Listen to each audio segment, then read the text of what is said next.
So, if you look at that,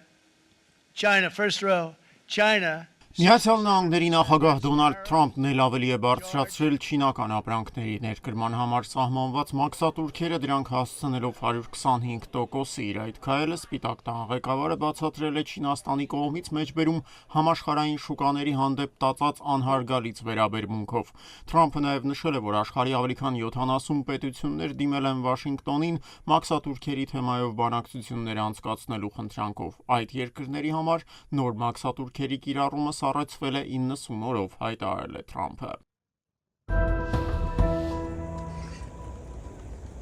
Ուկրաինական Նիկոլաև քաղաքում ապրիլի լույս 10-ի գիշերը ռուսական անօդաչու թռչող սարքերի հարվածի հետևանքով 10 մարդ է վիրավորվել, այս մասին հաղորդում են ուկրաինական աղբյուրները։ Ռուսական դրոնների հարվածներից 9 բազմաբնակարան շենք, ավելի քան 30 մեքենա, ավտոտնակներ ու վարչական շենքեր են վնասվել։ Նույն ժամերին օդային հարձակման է ենթարկվել նաև Կիևը։ Երկրի արտակարգ իրավիճակների պետական ծառայությունը հաղորդում է մայրաքաղաքում վիրավորված 2 քաղաքացիական անձանց մասին։ Ուկրաինայի ռազմաօդային ուժերն իրենց հերթին հաղորդել են, որ անցած գիշեր ռուսական կողմն ընդհանուր առմամբ 145 շահեդ ու այլ տեսակի անօդաչու թռչող սարքեր է արձակել Ուկրաինայի ուղղությամբ, դրանցից հաջողվել է խոցել միայն 85-ը։